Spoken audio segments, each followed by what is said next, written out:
Thank you for that. Welcome everyone to Wellness is Your Choice. And this is presenting the Muscle Melting Made Easy workshop with Greg Webb. And we have a special acknowledgement to Yolanda Kielstra as well.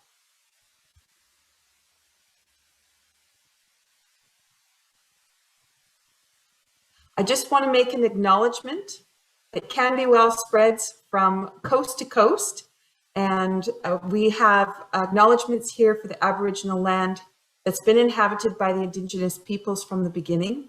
And as settlers, we're grateful for the opportunity to meet here, and we thank all the generations of people who've taken care of this land for thousands of years. Our mission and vision at CanBeWell is creating a world where the many bioenergetic wellness disciplines and modalities are recognized, valued, and utilized as people make choices to improve their quality of life. And as champions of personal choice, health, and wellness, our members work together, encouraging ongoing professional development in the field of bioenergetic wellness to better provide services and education to the public. So where are we at tonight? Tonight, we are so pleased to have our pre-summit series with Greg, and we are in partnership with Nolative, and everything runs through their platform called K Conversations. So as you see that on the slide at the moment, our summit is known as the Shift into Wellness Synergy Summit. And we have a few upcoming events that are part of the pre-summit celebrations. So you'll see a social media rally there, as well as our Choose Love Day, which is coming up November 22nd. And then the Shift into Wellness Synergy Summit, you'll hear more about in the coming weeks. And if you want to know anything, you can find us on Linktree at CanBeWell. I'm Michelle Greenwell. I'm president of CanBeWell and also on the presentation committee. And it is my great pleasure to have Greg and Yolanda and our special guest tonight. And I'm just going to do a little bio about Greg so you know who's presenting and the expertise that he brings with him. Greg is an escapee from the corporate world who's found his life path in bioenergetic wellness. Having worked for several years in the oil industry in Calgary as a geology technician, an economic downturn provided him the opportunity to find a more soul-fulfilling career in the complementary health industry. Initially trained as a registered massage therapist through Mount Royal University, Greg attended his first Touch for Health class about halfway through that massage training in 1991. Touch for Health filled in the gaps of what was not being discussed or taught in standard training, and the physical, energetic body connection has served as a hand-in-hand approach to treatment in his career. Greg now has 30 years of experience combining his massage therapy training with over 2,000 hours of bioenergetic wellness tool training as well. He's worked with hypertonic muscle release, stress indicator point system. I wanted to say SIPS right off the bat, and life energy acupressure protocol, which is known as LEAP, applied physiology, K-power, neuroenergetics. He finds it invaluable at simplifying and speeding up positive, lasting results in clients. He's certified as an instructor to lead numerous workshops, which includes Touch for Health. And Greg has also produced a very beneficial video for lots of us to have learned from, the 4-DVD series, which is the Anatomy of Muscle Monitoring. Greg has been a member of the Canadian Association of Bioenergetic Wellness for 24 years and is currently, with his arm twisted, in the position of Vice President. So Greg, I welcome you. I thank you so much for being here for our pre-summit series, and I look forward to all that you have to share tonight. And I'm going to just hand over the reins to Yolanda with your PowerPoint. Thanks, Michelle. And this is my good friend Steve. We met very early in our massage careers, and Steve's been using Touch for Health muscle testing in his clinic practice. He's been fortunate enough to work in some of the top resorts and spas around the world, making the millionaires and billionaires and celebrities that you would see on the front pages of magazines lead a happier, healthier life as well. And he's got some interesting stories to share about how the whole bioenergetic wellness, Touch for Health, etc., has been helpful for him. Just a little bit in tribute to what you were saying, Michelle, about tribute to the Indigenous people and those who've come before it. I'd like to also pay homage to all of our family generations that have come before us, as well as this workshop here is designed as just like a very introductory level workshop. But you also mentioned some of the various modalities that I've studied within the muscle monitoring industry. And each one of those geniuses, who we now have the privilege of standing on the shoulders of their genius and their developments, had their first little moment when they got introduced to this thing called muscle monitoring, honoring the knowledge of the body. And part of the objective of this workshop is to be that first little pebble in the pond, that ripple of awareness for folks who do not yet have the exposure to this world. It's like, I often describe it as encountering a door that leads to a whole new world when you didn't know there was a whole new world to discover, or that the door was there in the first place. It's kind of like that in so many ways. It leads to many possibilities. In my clinic practice, it has been the whole touch for health approach, and honoring the knowledge that is able to come forth from the body has saved me so much time versus just simply doing a standard assessment. Assessment A equals treatment A, assessment B equals treatment B, etc. Honoring the knowledge that the body is willing to give you, and allowing the stress to leave the body before you actually start doing tissue manipulation is an extremely valuable thing. And part of how this workshop came to be is my good friend Yolanda, who has a tremendous background in this industry, recently started taking massage therapy. And she too discovered that, hey, you know what? This whole bioenergetic wellness thing, learning how to work with the energy systems of the body, it can make tensions disappear before you even have a chance to work on them. Yolanda, you want to talk just very briefly about that? Yeah, so I had I'm just finishing up my massage therapy training. I'm just waiting for my paperwork to kind of come through. But I had started to use some of the Touch for Health techniques, and I found that, and even the clients would notice the difference as well, as being able to use some of the neurolymphatic points in allowing the tissue to soften up. And I would see softening of the tissue and also better range of motion in the joint that the muscle was attached to. So that was kind of very interesting to kind of, instead of sort of, you know, muscle stripping or GTO or something like that, you know, on the different muscles, being able to use some of the techniques from Touch for Health, which we'll be explaining in this workshop. So it has been very beneficial. And so I've been practicing like crazy using some of these, and people are like, so weird. But it's not weird, it's the body's intelligence. So yeah. So we've talked a little bit about muscle monitoring, so we're just going to move the camera back here a little bit, and Steve and I are going to go from a seating position to a standing position. I'll guide you through some of the really important foundational basics that I see a lot of people do wrong about muscle testing, and then how to do it better so you get a better quality response. And then I'll show you just a little brief overview of what we're going to cover in the workshop. So we're just going to stand up, move the camera equipment, that kind of thing here for a moment. So here's the muscle melting made easy. So welcome and thank you while Greg is getting set up there. So we're kind of going over the muscle monitor basics, and so the purpose. And so do you want me to read that for you? Sure. Okay. So testing the muscle through muscle monitoring improves the function clarity of the muscle itself. The facilitator, which will be you, applies pressure using a Tai Chi style. So it's kind of like a whole body glide movement. You gradually increase the pressure over 2 seconds to 2 pounds or 1 kg of pressure. As you say push, feeling for the hold or the let go of the muscle, follow through with the range of motion of that particular muscle if you feel a let go. So what we're looking for is a hold response that would indicate that the muscle is okay. And an unlock response or a letting go of the muscle would mean that the muscle needs to application of the corrections, which in this case, we're doing neurolymphatics and neurovasculars. And so if Greg is ready to go, I'll stop sharing this and he can go. Perfect. I'm going to take our little microphone here and clip it to my shirt for this purpose. Okay, Steve. Yeah, that should work. Good. Marvelous. All right, so one of the things that it's pretty common to see muscle monitoring used in a whole variety of conference settings where somebody's going to be showing the power of positive thought, negative thoughts, people demonstrating health-based products in a trade show. But one of the things that I commonly see is errors in how they're doing it that will give a poor result. So here's an example of an error. I'll grab that. There's a step ahead of me. Let me borrow one arm. Okay. Come back. Don't go away. Thank you. Sit, stay, good balloon.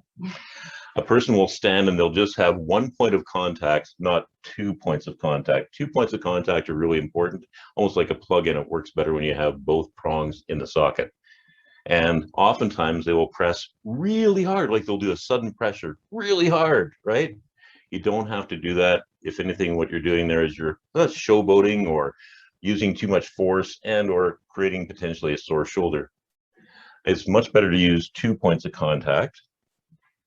So hand on the opposite shoulder, not the same shoulder. It's really important not to have your hand on the same shoulder. If I just apply gentle pressure there, putting your hand on the muscle that you are checking definitely always creates the opportunity for interference. I've seen some of the world's leading experts in the science that still don't recognize that putting the palmar side of your muscle on where you're checking creates the opportunity for interference.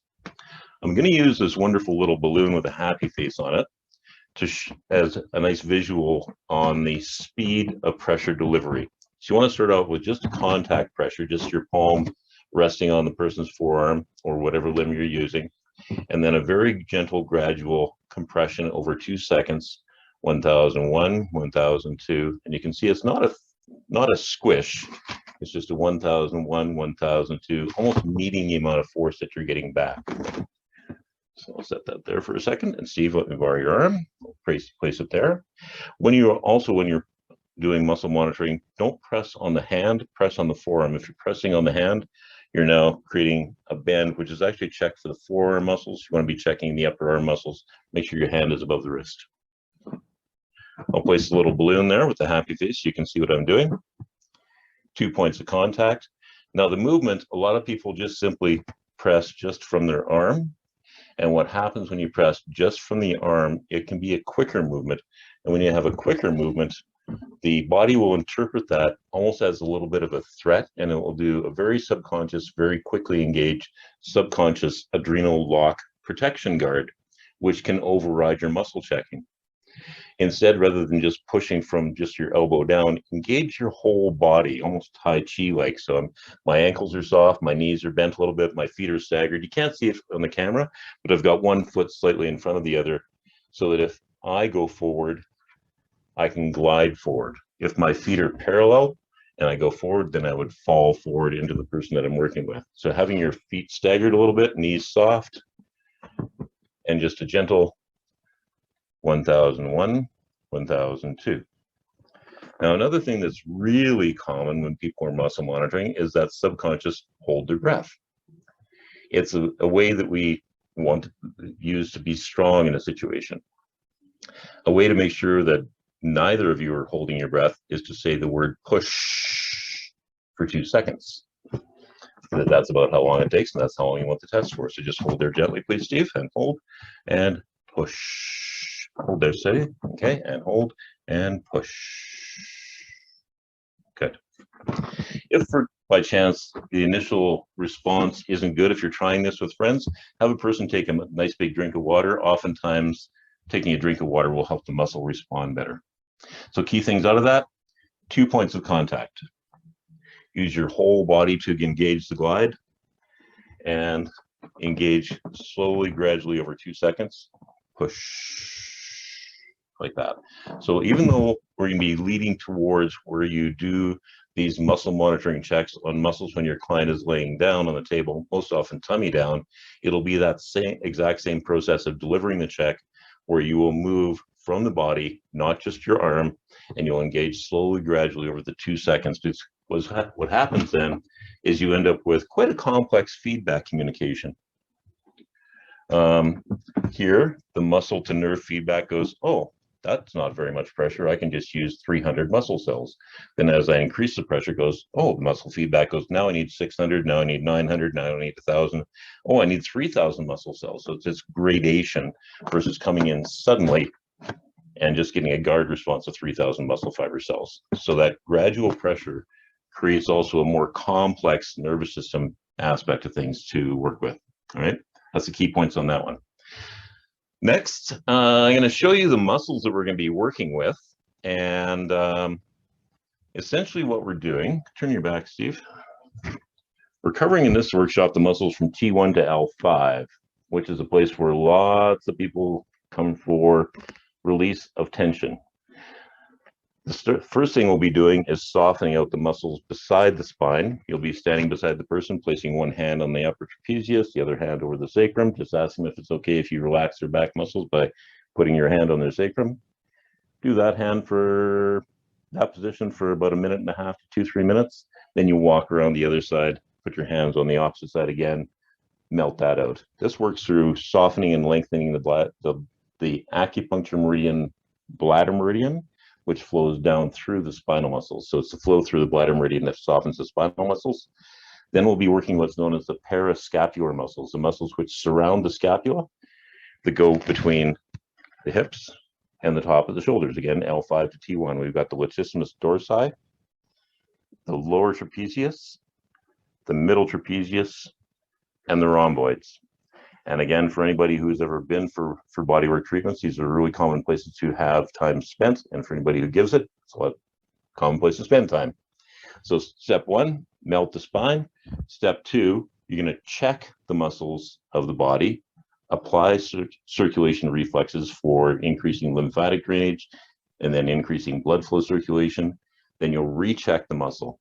So the process of checking the muscle, increasing circulation, and especially the rechecking of the muscle creates a complete reset of all the proprioception between the muscle fibers, the muscle, tendon, ligaments, fascia, the nervous system, and the cerebellum, and it allows for a release of the entire system.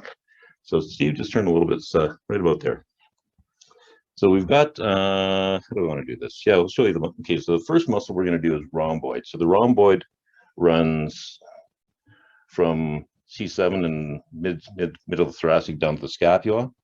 The actual formal check for it is to have the elbow bent, pulling out to the side, let it go a little bit, Steve, out to the side and a little bit forward.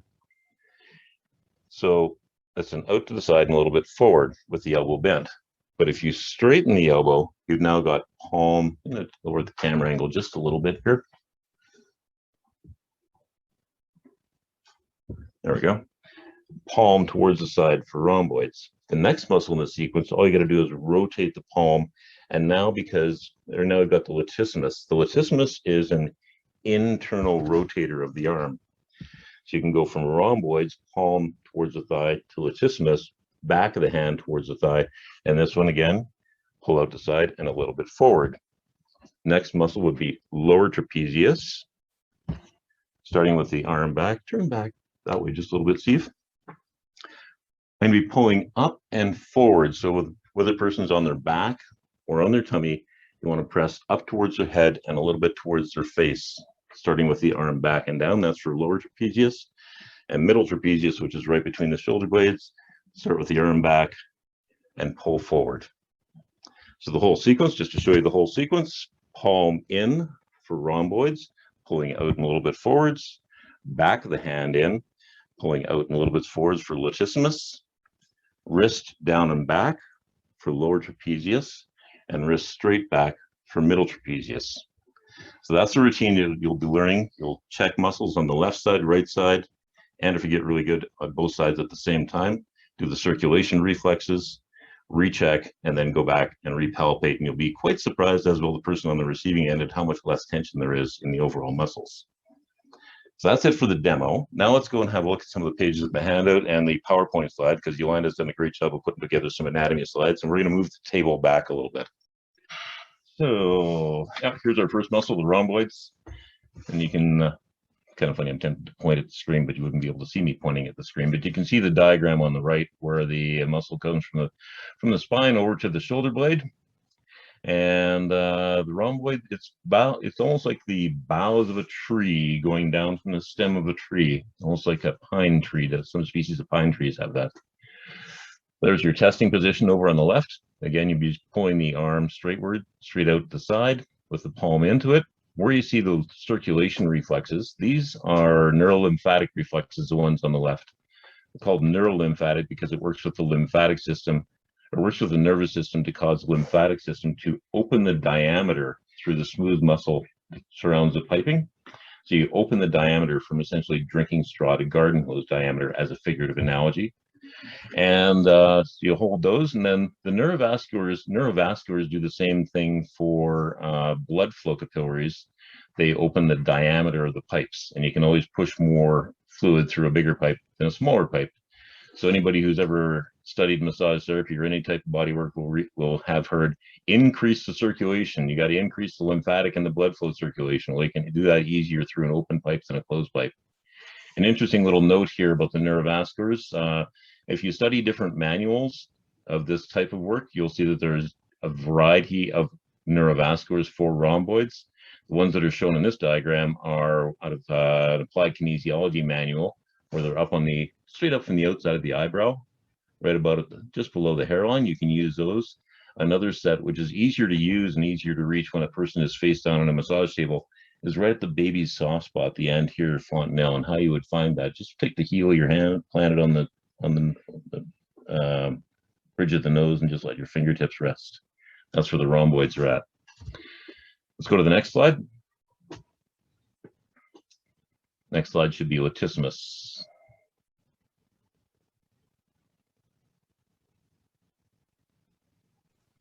Give me a second here. It doesn't seem to be moving. Got to be a latissimus in there somewhere. Yeah.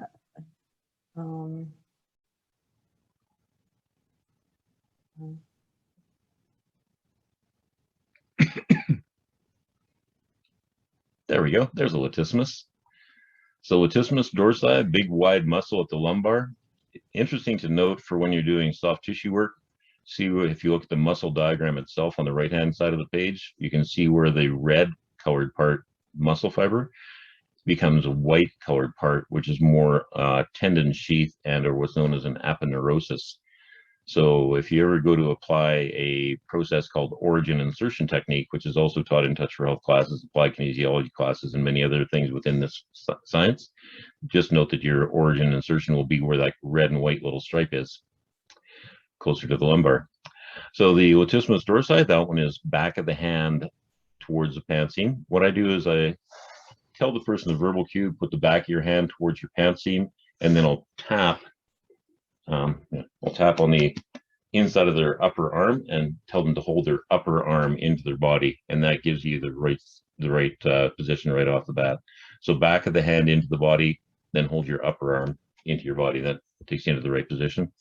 Your circulation reflexes, the one on the back is between the 7th and 8th rib on both sides of the body, and on the front it is on between the 7th and 8th rib. And a really easy way to landmark that one, if you come down straight down from the midpoint of the left pectoral muscle to the bottom edge of the rib, then travel up about an inch or so, just a little bit to the left of center, you'll feel a spot about the size of an inch, so a couple centimeters in diameter, a little bit of a hollow right there.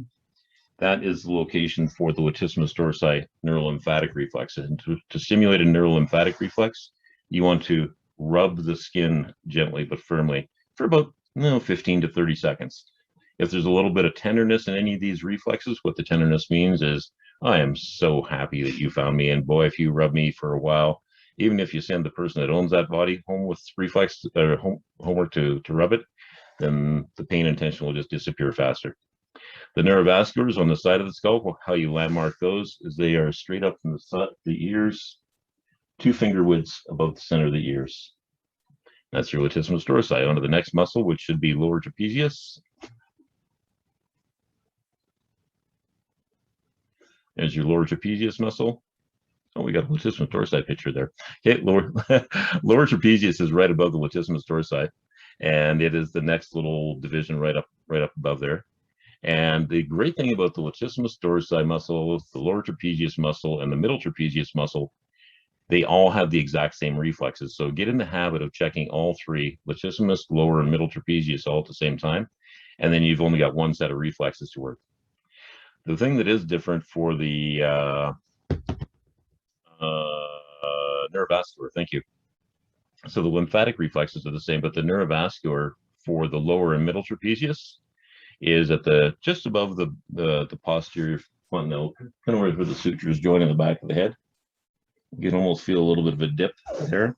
Just bring your fingers a little bit forward. And that's a super easy spot to cover when the person's on the massage table. That's your lower trapezius. Next we'll go to middle trapezius. And you can see there's no change in the location of the correction reflexes. The only thing that changes is the testing position, which is now pushing the arm straight towards the floor. So you've gone testing positions of pulling the arm to the side, pushing the arm up and forward, and pushing the arm towards the floor. And next muscle. The next slide, rather. Oh, and that one, and we can skip that one. Sacrospinalis melt. Okay, let's let me see where I'm at in the process of things here. And we might be playing that one. So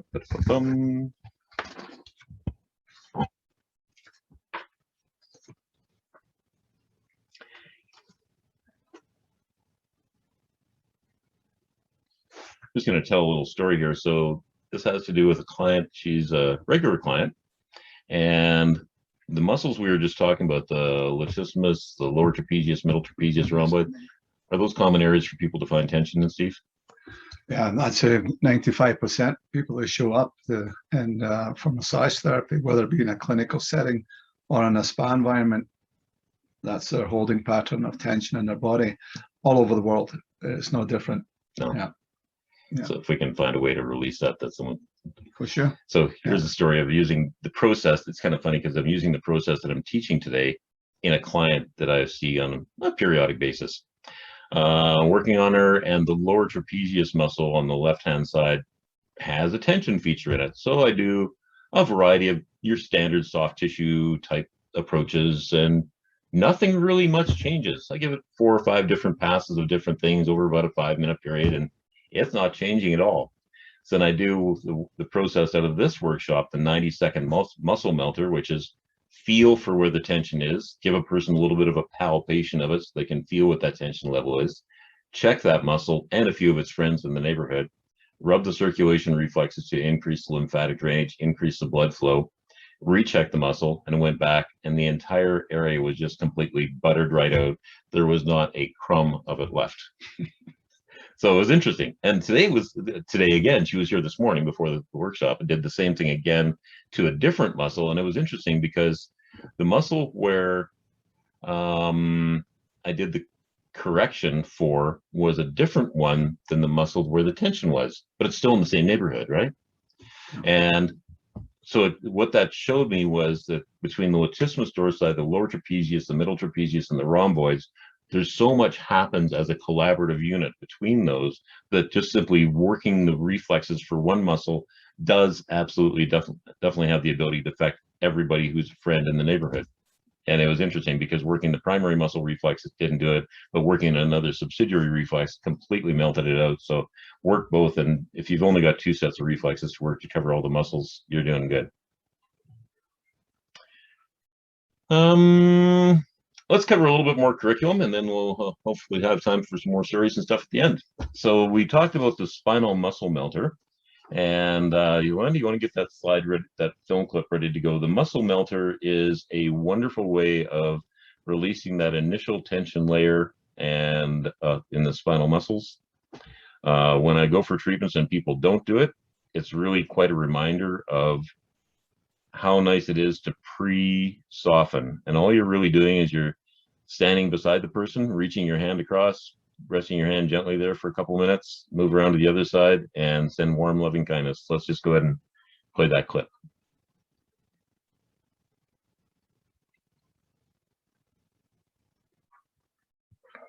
So an invitation to when to do this is if you're working on somebody and you feel they've got a lot of spinal muscle tension, which is, again, really common, I will kind of introduce the topic by going, okay, so you got a lot of tension here in the spinal muscles. How would you like me to just melt that out so much faster, easier for you without as much pain and discomfort on your end? Usually speaking, you'll get a yes. And then how I describe it is I'm going to be placing one hand at the top of your body and the other hand with the heel of my hand on your sacrum. Is it okay if I put my hand on your sacrum? And they'll say, okay, sure. And all you do is you reach across and just nestle your hands in at the upper trapezius, heel of the hand on the sacrum, and just send warm, loving kindness. You'll hang out here for a minute and a half to 3 minutes. And then what will happen is you'll start to feel the whole side. It'll just start to soften and lengthen right in your hands. You might even feel a bit of a pulsation in your hands.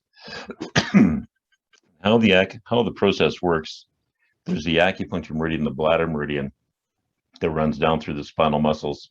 So you're actually focusing energy through the bladder meridian, through the spinal muscles, and that's what creates the release. But it's quite nice to do a palpation of the spinal muscles on both sides before you do the spinal muscle melter. And then especially after you've only done one side. And most often that will help the person create awareness and learning of how they're doing it. And then just walk around the other side. And a minute or so of doing a spinal muscle melter on this side.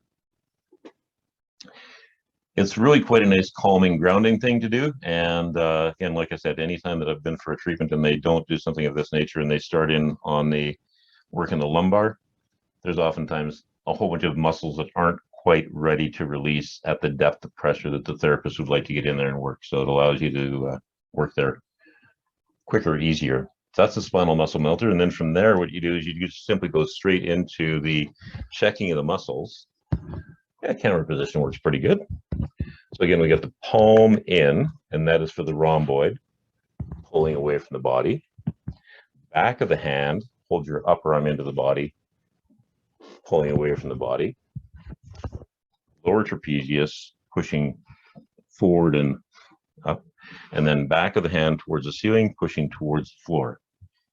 Let that hand rest. You can actually, if your arms are long enough, or you can go around to the other side of the table. Palm into the body, elbow straight for rhomboid, back of the hand into the body, elbow straight for latissimus dorsi, and then lower trapezius pushing forward and up, and middle trapezius pushing straight towards the floor. The circulation reflex is what we showed before. For the latissimus and spleen group, it's T7 on the back. And if you wanted to catch it on the front, for guys, you can just kind of reach forward, slide your fingers up on the ribs. For ladies, you might want to guide their fingers up into that spot and have them rub it. Steve, do you want to catch it, or shall I? Okay. Steve gives me the okay. So lift your ribs up a little bit. There we go. And I've just found that little hollow on the lower part of his rib cage. And just breathe in through nose and out through mouth, Steve. Give that a nice circulation rub. Doesn't matter if you go clockwise, counterclockwise, up or down, left or right, just as long as you're rubbing in the general area. If you don't know exactly where T7 is, go up a little bit, down a little bit. And then I'm going to catch the rhomboid one, which is on the 5th and 6th rib over here on the right, and lift this side of your rib cage up. And again, for guys, you can, generally speaking, reach underneath and massage underneath the pectoral muscle. For ladies, you might want to guide their hand into the position. Again, the reflex is all along the bottom edge of the pectoral muscle on the right is where the liver neurolymphatic is at. Give those a bit of a rub. The blood flow stimulation reflexes, you've got 2 inches above the ears for the latissimus. Your middle and lower trapezius are the posterior fontanelle, and you can use the anterior fontanelle for rhomboids. You can see how you can cover all 4 of those at one point in time. Again, breathing in through nose, out through mouth. Helps to expedite the process. And then you retest the muscles. So you check, apply corrections, recheck the muscles. Rhomboid, holding your arm in and hold. That holds nice and snug. Turn the back of your hand in, hold your arm in. That holds nice and snug for latissimus. Pushing your wrist into my hand for lower trapezius, and wrist towards the ceiling for middle trapezius. Relax. Palm in, arm nice and straight for rhomboids. Back of the hand in, arm nice and straight for latissimus. Those are holding quite well. Push your wrist back into my hand for lower trapezius. Push your wrist up to the ceiling for middle trapezius. And then, generally speaking, you can feel quite a bit of a softening and a release of tension in the overall muscle tension patterns. And I can't tell you how many hundreds of times I've used it on the back muscles, but as well as you go through the process of, you can tip the camera up a little bit. Thanks. As you go through the process of taking Touch for Health and or other workshops, do a pan over to the right here. There we go. You can see that poster there.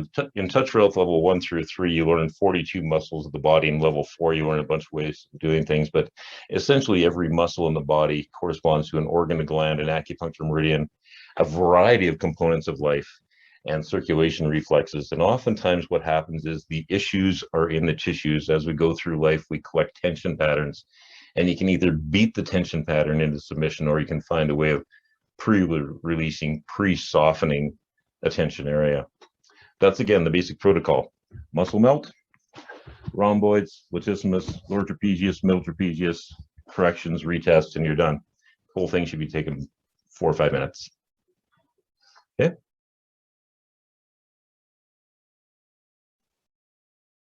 So I have the instructions for the 90-second muscle melter that Greg was talking about here.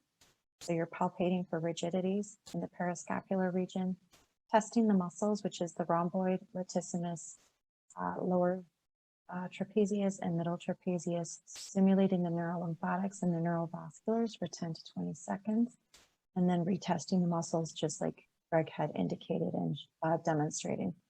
And so you can notice a difference in the texture and tenderness. So Greg, the next slides that I have are just going over the muscles again. Is that okay? Sure. I'm going to see if my arrows actually work this time. We're going to. Okay, so here we have the rhomboids again. So of course, we're just going over the testing position, the neurolymphatics and the neurovasculars here. And should I move on to the latissimus now, or is there anything else you want to say? Latissimus be the next one. Okay, so here we have the latissimus slide. This would be in your handout as well, these points. And so, of course, these are the points that Greg had also mentioned or shown while he was working as well. And then, should I move on? Please. Okay. So here you'll see that I've actually corrected the slide to have the actual trapezius muscle. Ooh, aren't you quick? It's amazing You're what awesome. you can do. I'm not sure how it got missed because I know I had entered these properly, so I must have somehow messed things up. So I apologize to those who are watching. We do know where the actual trapezius muscle is. So again, you can see the testing position in prone for the lower trapezius, again, going over the neurolymphatics on the front. And you will see the anterior one there on the sort of right-hand side of the skeleton of the rib cage. That is the anterior portion. So of course you'll see that below. For a woman, that would be below the breast tissue there. And it's kind of a bit of a dip in between that rib, between the ribs, and you should be able to feel that as well. Do you want me to move to the middle? Sure, please. Okay. So again, here is the slide for the testing position, the neurolymphatics and the neurovasculars. And should I move on? Mm-hmm. Here, I believe we have the video. We had pre-recorded this just in case we didn't have an extra person that Greg was able to find. So I'm just going to skip past this because otherwise you'll be rewatching Greg do the whole process all over again. And so again, we're just giving you information. And here is kind of a very quick sheet of the testing positions, the neurolymphatics on the lower left and the neurovasculars on the lower right. Is there anything that you want to? Oh, just one of the things I've appreciated when I've taken workshops is if at the end of the workshop manual, the instructor happens to put a 1 or 2 or 3 page quick, I can take it with me in my suitcase sheet. So these last 2 slides we looked at were this one where all the muscle checking positions are combined with the reflexes, and the previous one of the basic protocol is your quick take it with you review sheet. But Steve, you've got some neat stories to tell out of. So what was some of your aha moments in the process of applying, bumping into this whole world of muscle monitoring and using it? I think Greg and I go back a long way. We actually went through massage therapy training at the same time. And I remember Greg had taken the first course in Touch for Health, and I'd taken one a short time thereafter, and we ran into one another at a concert, and he asked me how it was going with practicing my Touch for Health. And I said, I don't typically use it all the time, but when I do use it, it always works. And that was a aha moment for me, that I went, wait a minute, if it always works, why am I not using it all of the time? And so, that was really a big aha moment for me. And it's been such an invaluable tool for me throughout my career, and throughout, the career of other therapists that I've trained as I've traveled the world, opening up spas and stuff. And I really believe that, anybody who's considering to become a massage therapist, this is the best course that you could take. Because not only does it teach you about the anatomy of the body, but it also teaches you about the function of each individual muscle.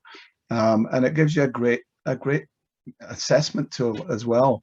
And it's interesting, an old saying, once you've discovered something great, like I'm a great admirer of Apple components. So I say, once you've discovered Mac, you don't go back.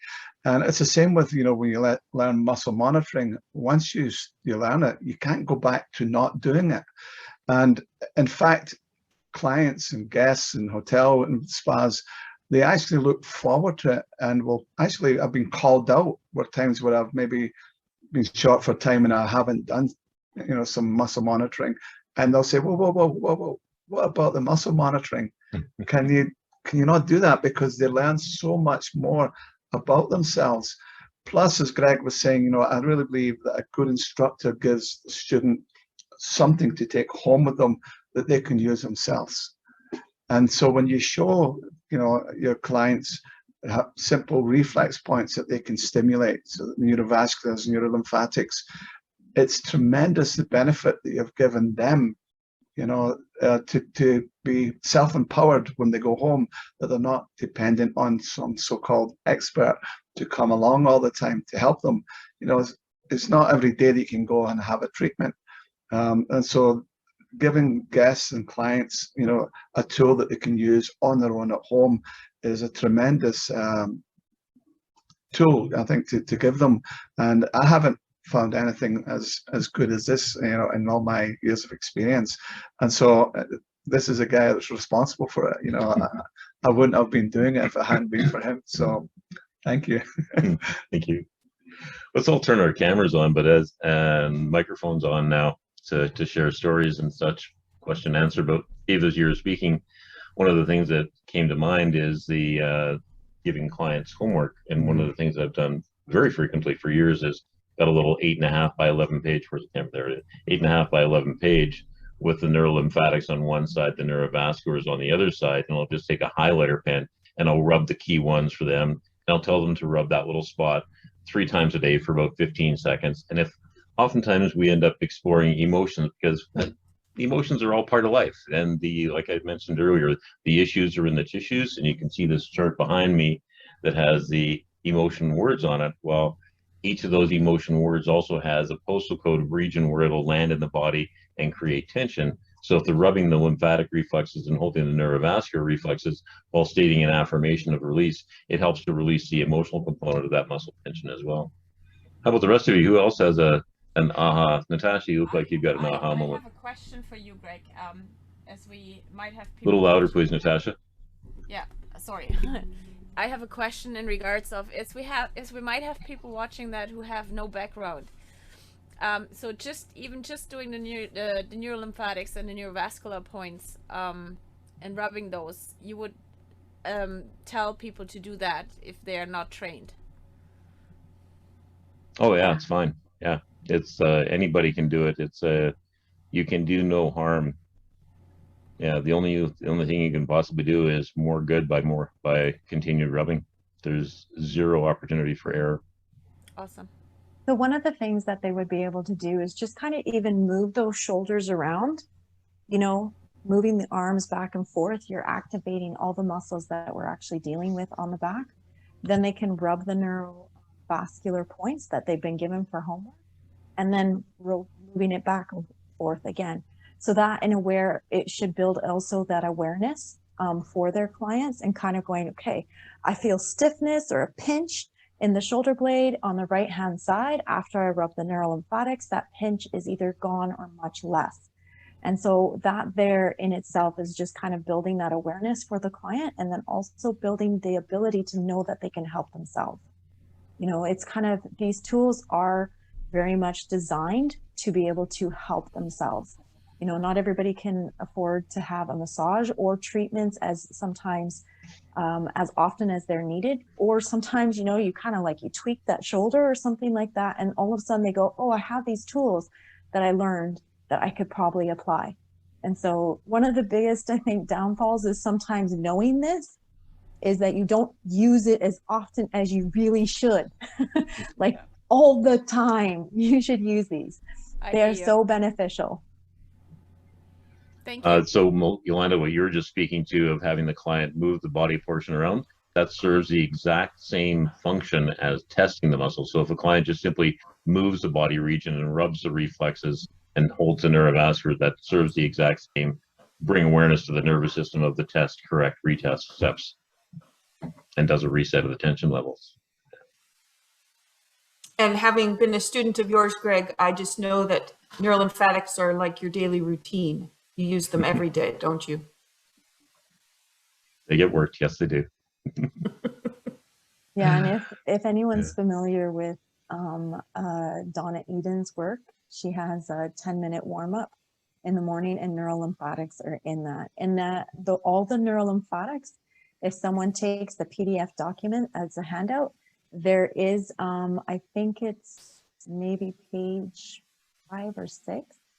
There is a little diagram of all the neurolymphatics. So if someone kind of just zooms in on that, they can actually get a shortcut to all the neurolymphatics in the body. So there is a front and back picture of that. And so, yeah, you know, it's kind of interesting when you have someone as a practitioner. And when Greg was working, we kind of saw more of a locked position on each. But when you have a client that actually has an unlock, and then you simply rub those points and you get a lock, they go, that's so weird. Like, that's how your body works. And it's very interesting being able to sort of take someone through that process of just knowing how unique we are all created. And we have a body that does, you know, like to heal itself. And we have lots of points on that body that does that, whether they're neurolymphatics, neurovasculars, acupuncture points. I know I use points to help loosen up pain in the glutes. A lot of people sometimes have trigger points in the trochanters that don't really release. And I use some techniques from Touch for Health with the meridians that help release that. And so, people are like, it literally melted away. Those are their words. They say, that's so weird. It just melted away. And yeah, so it's such a great, you know, name for the workshop that we're doing here.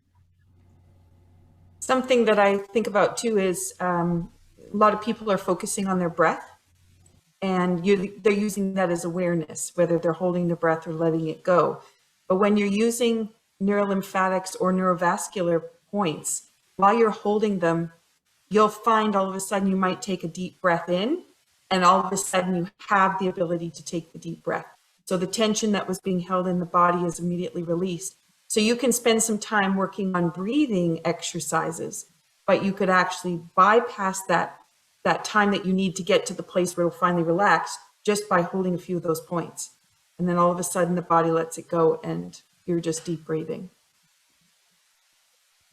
I like to think of the muscle melting technique as, you know, the old analogy of you spend more time sharpening your saw before you go, you know, to try and cut the wood. And I think one of the reasons why both Greg and I have lasted so long, you know, doing massage therapy, among other things, is because we found Touch for Health and muscle monitoring techniques very early on in our career. And so we were using power versus force, if you like. Mhm. We had the tools to spend time, sharpening the saw, so to speak, or the axe before we chop the tree. Before we would go in there and start, trying to, as Greg would say, force muscles to relax. And that's not good for the client, and it's not good for the practitioner either. So, there are a lot of reasons I believe practitioners maybe have a short career due to injuries in their own body is because of using that exact opposite approach.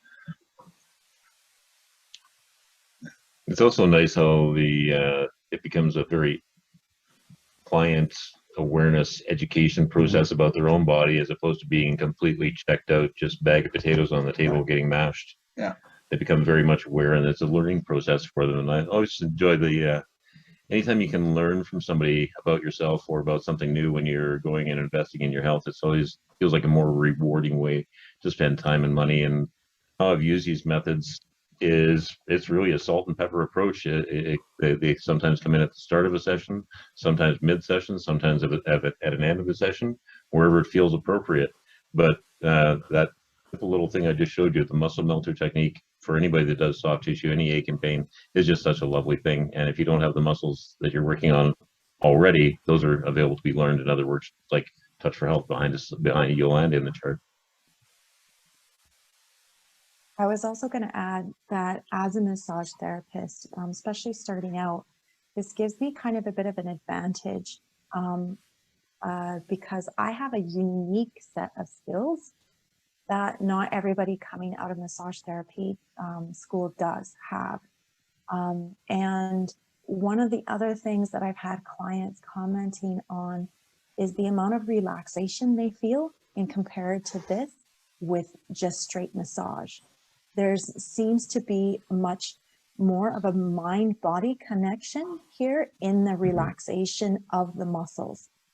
It's kind of like you haven't necessarily, sort of forced that muscle tissue to lengthen or, soften, because the second they stand up, they might have it that muscle starts to kind of go, oh, well, now I'm in a different position. And so I'm going to go back to that tighter position that I remember. Whereas with the neurolymphatics and the neurovasculars, there seems to be something happening more with that neural connection that allows that release that they have and the relaxation that comes with using these techniques to hold a lot longer. One of the things that I have noticed is that clients aren't necessarily coming back for repeat areas near as often.